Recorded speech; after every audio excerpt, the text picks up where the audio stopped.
digital publishers saw about 4.6% declines in revenue. It's because of rapidly falling off referral traffic. It used to be that 40-ish% of referral traffic led to a click. That is now less than 30% because of all of the AI summaries. Part of the entirety of the deal was that anybody could kind of carve out a niche, a digital ad revenue stream. But if that goes away because there's no referral traffic, there's not an incentive to have these websites anymore. Is it just like everything now gets funneled through one of 4 AI services? You're listening to Media Monitor, where we break down what's happening in the media and the advertising industry and tell you what it actually means. Welcome back to the show, Sean. Hi, Kelly. How are you? I'm great. I'm excited because I'm going on vacation soon. That is exciting. Yeah. Doing something fun? If we're going to go to the beach. Classic summer vacation. Very summer, stereotypical thing. But Yeah. I'm living in San Francisco. I can go to the beach anytime I want, but it's not the same. Yeah, I was about to say, it's a bit of a different vibe. It's like if you live in Maine and you're like, you know what I do? I go to the beach every day. And you're like, okay, sure. Yeah, no. It's a little chilly. Yeah. But, we're going to do that East Coast beach thing. Hopefully the water's warm. Hopefully it don't get rained on too much, but should be good. Yeah, nice. That's very exciting. Yeah, I hope you have a lovely vacation.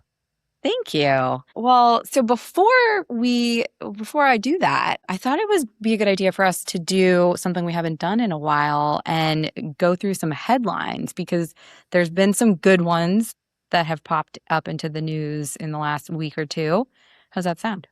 Yeah, I think that sounds good. I think, summer tends to be a bit slower in terms of headlines, but I think we talked about it and there seems to be a few that kind of have broken through that noise that I think are pretty interesting to talk about.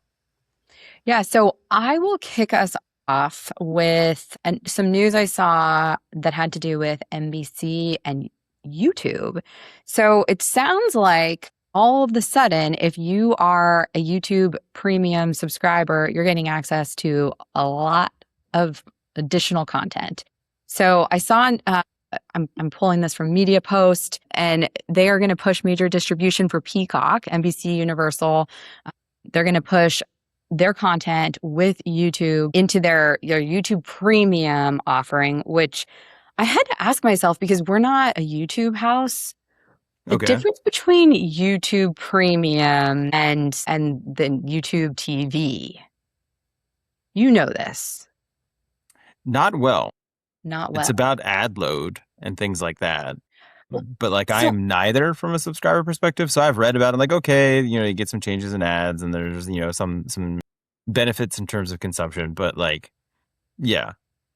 So I think it's about ad skippability, but it was something that I figured, was worth bringing up because YouTube Premium, from what I am reading, you've got, there's ads, and in YouTube TV there are also ads, and but you can't skip them in full. So I think with the premium, you're getting kind of the most robust package, and now you're going to be getting Peacock. So this is huge. So Peacock has a base of about 48 million subscribers. YouTube TV, it looks like their premium has about 20 to 22 million US subscribers, but globally they've got 80 to 90 million subscribers.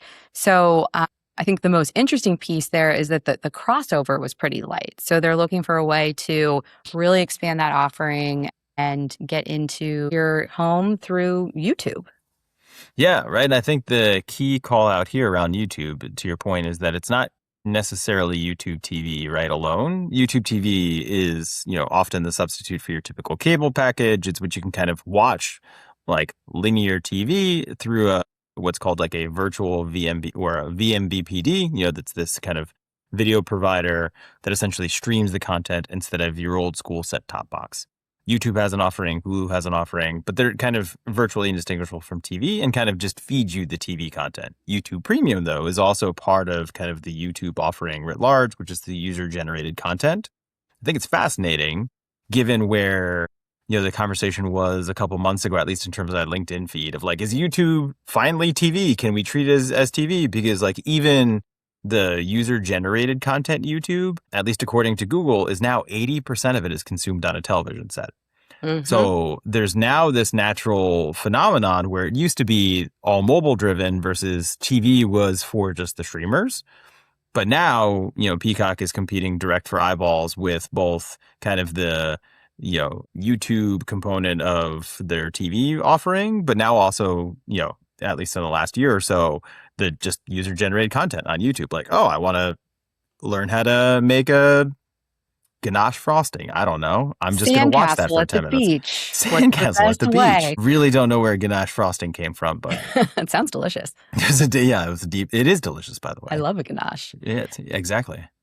Yeah. So I guess the idea here is if you're going to, like, why compete? Let's just kind of roll together and get those eyeballs where they're, if they're coming in through a different avenue, let's try to capture them that way. I think there's also kind of like the other deals, right? Like, NFL programming, Sunday Night Basketball, which was added to NBCU like last season, I think it was. So there are these other overlaps. And I think this is going to be really interesting for, the YouTube Premium group to see how it can enhance, that offering and deliver more content to them. So definitely Absolutely. something I want to watch. And, I think it puts them in a position where you're a Hulu customer and you're starting to ask, like because that's what all of us are doing right now, right? We're trying to figure out, how do I most effectively buy the content that I want to watch? And we've talked about this on the show multiple times. And I think it's like, you just have to really stay on top of all the partnerships, keep like a spreadsheet of what you want to watch, apply it, like upload it to some AI tool and have that tool say, this is what you should be buying right now. It might change next month pending new partnerships. For sure. And even then, like I've started to try to search, and it's fascinating because I have a Roku enabled device upstairs and I have an Amazon enabled device downstairs. When I search for particular content, like, look, I just want to watch this. Where can I watch it? What's been increasingly interesting is the results that I get back from both ever so gently kind of point me to what is kind of best for them in terms of each service, rather than like, yes, it's on Peacock. It might be that like eventually if I look through Amazon search results, I can find that it's on Peacock, but always the first thing is like, do you want to buy or rent it on Amazon? I'm like, no, I just want to stream it on one of my many streaming services. Which one has it right now? Yeah, you can't ask one of these biased tools to tell you where to watch something. Leading me astray. Yeah. The other quick plug on Peacock, too, that I think is interesting is this came right on the heels of their first ever profitable quarter. And I think that is a big deal. Now, some of that has been driven by the World Cup as part of what they announced in kind of earnings. But I do think that there's something there. When you look at Peacock's ad revenue, it's been, climbing up. But over the last few earnings calls, the actual viewership stats and the kind of the subscribers is also growing, but at a much, much slower rate. So I think there's this play now of like, okay, Netflix has kind of locked in their membership. Very few people churn on Netflix. Netflix has been around forever. They've built this huge base. Nobody really wants to move off that. The only other one to contend with them in that space has been YouTube of like, millions of users. No one has really migrated off.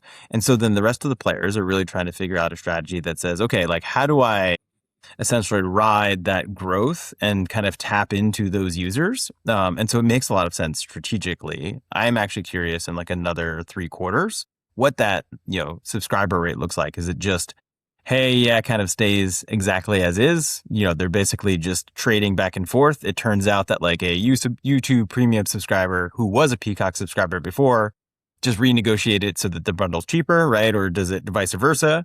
Or are they picking up net new? I think is going to be a big question that like, I'm not sure that these bundles and bundle strategies so far, when we've seen them play out elsewhere, do drive net new. So curious to see if this is the one that changes it, because it is kind of the first of this premium streamer with kind of the user generated content.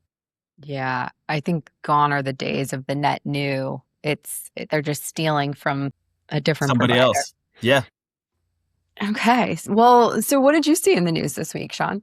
Yeah, so I had two that kind of popped to the top of my head. I think the first is out of the UK's media leader. So this is like a UK specific story, but the reason why it popped is I actually heard it on a few different places where they kind of referenced that digital publishers saw about 4.6% declines in revenue and highlighted and started to articulate it's because of rapidly falling off referral traffic, i.e. I go most typically to Google, maybe less now, but typically Google, I type in a search. And then of the first 10 results, I go, okay, yeah, this is the interesting article. I'll go click on that. Or like, oh, this seems like the type of thing that I need. I'll click and kind of see the full thing. The reason why I bring that up is because I've now heard across a couple of different reports, this is the media leaders report where they kind of reference it. But I've now heard this on a podcast as well. Something like, and I think I even referenced this on our last pod, right? Where it used to be that like 40-ish% of referral traffic led to a click. That is now less than 30% because of all of the AI summaries. And so kind of more of the same that we are now hearing it in multiple countries. What is interesting though, is this was a survey of about 12-ish digital publishers. When I actually look at the UK data though, for those digital publishers, then it's not necessarily the same 12. They're up about 7% for the first half. So curious to know. And also to be clear, the article references that these publishers represent about 170 million pounds. When I look at our data for all of the digital publishers that we see, we're actually closer to almost 300 million pounds, about 280 million. And we actually saw some growth there. And it's this interesting phenomenon where I've now seen this a few times where it seems like digital publishers overall cratering, but where there is this compelling brand or unique content that you can only consume on that website, think Guardian in the UK, New York Times in the US, right? That these companies, when we've seen their earnings, when they've talked about revenue, are doing okay, right? I'm not saying that they're rolling in the money, but like they're doing okay. And I think it's because in an era where your long tail of publishers that are then being aggregated and then slammed into some AI summary, I no longer need to go to those places that are just kind of also in their own way aggregating. Right. Whereas I still kind of need to go to the places that are generating unique content I can't consume anywhere else, and that AI can't alone summarize because it's behind a paywall or some other feature. So I am wondering if that's part of the dynamics that we're seeing play out in our data versus some of the articles I've been reading. So that was one that kind of popped to the top of my head where I was like, oh, okay, like this is now, multiple threads I've seen this issue come up. This, Monday's media leader was also then kind of the continuation of that theme. So I think that we're going to be hearing it more and more, and something that I'm staying close to in terms of just super interested from an advertising perspective, but also what that does to the open web, right? Yeah. Like part of the entirety of like the deal was that you would have this pretty funky, pretty weird internet thing, turn of the century, where like anybody could kind of like carve out a niche and make just enough from like a digital ad revenue stream to kind of help occupy a unique space that like no one else did. And so the benefit of it is you have these really cool cultural artifacts that like have some really interesting stuff. One time I found this website that like had just tracked really old ad spend data back to like the 1880s and was just like some guy's side project. He was formerly an ad exec, and then like as part of like a semi-retirement gig was just maintaining this website, and you'd get occasionally like that display ad. So I'm sure it was like, just a little bit of money coming in. But like if that goes away from a referral traffic perspective, and like it is a very helpful cultural artifact, right? Like there's legitimate cultural value to it and also like research value to it. But if that goes away because there's no referral traffic, there's not an incentive to have these websites anymore. There's not an incentive to house this data in a way that I think the early internet promised us. So not to get like too philosophical, but I am wondering like what happens? Is it just like everything now gets funneled through one of 4 AI services for you to kind of consume the internet? That feels very, very walled guarded in a way that I don't think we've ever seen before. No, in the digital mean age. it feels very like like newspeak, right? Like I mean it's like you don't have the chance to go find this stuff, and like as you were I like the talking, reference, by the way, to Newspeak. It's a good one. Yeah. I mean that's what it is. Yeah. And it reminds me a little bit of like one of my first jobs. I worked for a niche publisher, which I don't know that we've talked about in too much detail. Their flagship website was what at the time we called Yahoo for Cops. It was policeone.com. It had content and news. And then it also had a product category section where the companies who sold those products could sponsor a product category. And I bring it up not for the Police One website, but because I also sold advertising on Corrections One. So this is, I was literally targeting specifically when, a correctional facility was putting a bid on plastic mattresses. Like, is that going to still exist? I don't Yeah. know. Yeah. I think the reference of it being like this incredibly niche thing that was self-funded because there was enough like ad dollars flowing there, And right? there were. Is the example, right? It's like, yeah, it's not going to be a multi-billion-dollar business, but like it serves a function. There's a little bit of ad dollars trickling in, and it's just enough to support a staff, continuing maintaining a website and occupying that space. But yeah, to your point, what happens if that goes away? I know. Well, in other sort of depressing, maybe exciting news, did you hear about the Hush Hush data center in Louisiana? I was about to say you have to be a little more specific because it feels like nowadays most data centers are very hush hush. Yes, briefly heard about the Louisiana one. Yeah. So my second story is just to talk about the Meta's massive Hyperion data center in rural Louisiana. So this is in Richland Parish. And it is now being classed and I don't even know exactly what this means, but I can tell it's a lot. A 5 gigawatt facility. Is that what they're calling it? Up from 2. And it is now a $50 billion project, higher than the $27 billion figure that was revealed in October when they decided to do this. But, this story came to me a couple different ways. I had heard about it. And then from the lens of the Louisiana calling it their Louisiana Lightning Project because of how quickly they got this thing signed, sealed, delivered, effectively turned around, was, faster than anything that anyone had seen. And so, it's going to bring jobs to the area. I think they said 1,000 new jobs. And it should be built, I think, by 2029 is what they're saying. So I was just curious, like this project, it's, one of many that are in flight right now. It was kind of under the radar and now it's popping in. So what are your thoughts on this? Yeah, not to go to the numbers, but I think it's also perfect timing given some of the conversations that have been happening post earnings, or actually since kind of like we're in the middle of earnings. So when I look at like a Google or even a Meta, right? A Meta has taken a pretty big hit for these types of or I shouldn't say it is because of these types of projects, but what is increasingly happening is you have companies like a Meta, the superscalers that are kind of helping build out these brand new data centers, are increasingly trying to not be part of the reporting in terms of talking about it in their earnings, right?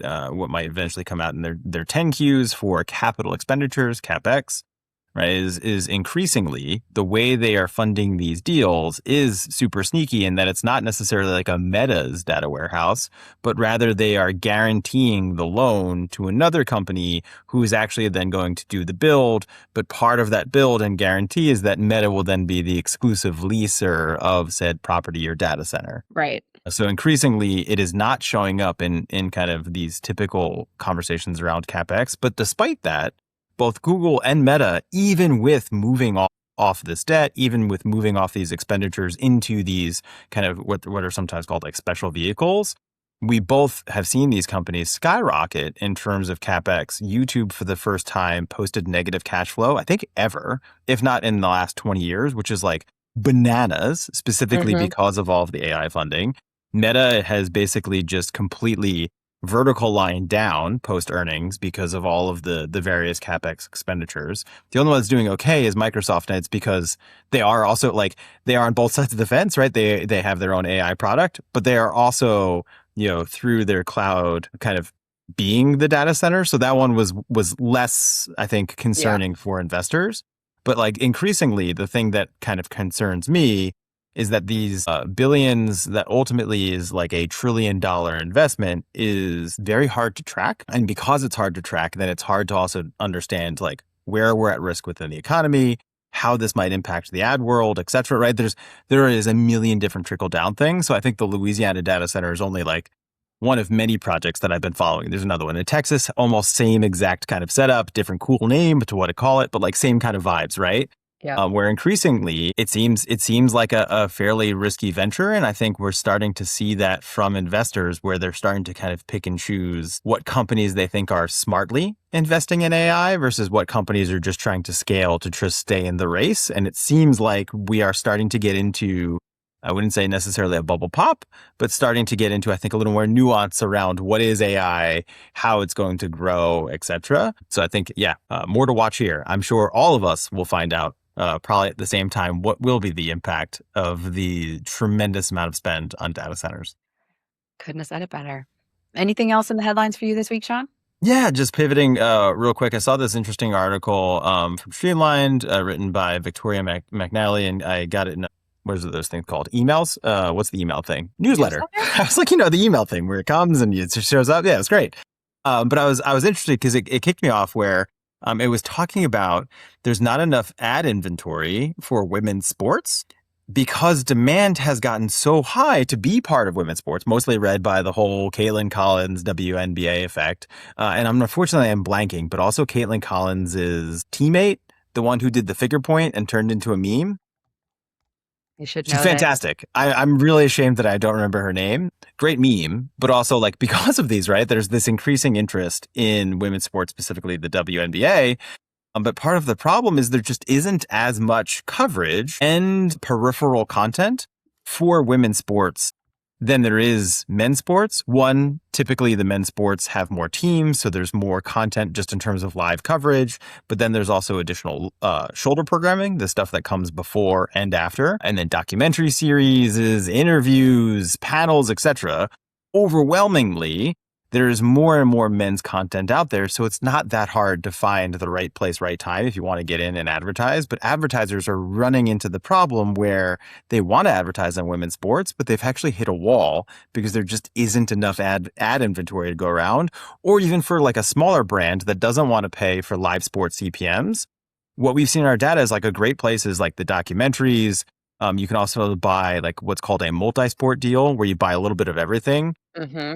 You don't necessarily know which sport you're going to land on, but you kind of like bid, maybe pay like $10, and then you'll occasionally show up in a couple of different sports. All of those places are doing great right now because you can kind of get in on the peripherals, still be part of the sports conversation, but at sometimes anywhere from 10 to 60% the discount. So women's sports is one of those where it's ripe that like their live sport inventory is one thing, but then the documentary series is the shoulder programming that are often at lower price points also just don't exist in the same way they do for men's sports. So it was just a really interesting kind of commentary that I really hadn't thought about in terms of like, because I was only ever thinking about like the rise of the WNBA, particularly in the context of it being live. And now you can actually start to watch the games because they're now nationally televised, like all these great things. But then they went into this article of like, well, yeah, that's only like, part of the story. The rest is that the rest hasn't caught up. Like, right. At least, well, so it's great. Like it's interesting. Think about it. If you put yourself in like as a brand, like flipping that switch to create content for, female sports, it's a pretty obvious new channel, easy pivot. But all of the programming, if it doesn't exist, there's nowhere for these ads to run. So I think what you're telling me, Sean, is that we should create a sports commentary show for women's basketball. And drops on Mondays. And then, it would be great. We could flip roles. I'll come in and kind of ask the questions and have no idea what I'm doing. And then you can hit me with the stats. And I can say it was Sophie Cunningham that was pointing that finger. There we go. Yeah. She's great. See? She's great. Go. She's like the team enforcer. Yeah. That's the name. The Enforcer. The Enforcer. So yeah, those are my headlines. Well, I think that's a great way to round it out. Always good to kind of talk through the news with you, Sean. And I'm already getting excited about some sports show that we're going to put together. I'm going to get you talking about sports. Honestly, let's talk about when you get back from vacation. I'm going to do a little beach volleyball. I'm going to do all the beach sports I can to create some good content for us when we put this together. And if you already have a sports show focused on women's sports, you better call up those advertisers because they're ready. They are ready and to advertise. Just shut up and take my money. There you go. All right, Sean, I think that's it for us. Have a Thanks, Kelly. great week. See you next time. You too. Bye. Bye. That's Media Monitor. Follow us and subscribe wherever you get your podcasts every Wednesday for a new episode. And as always, thanks for listening.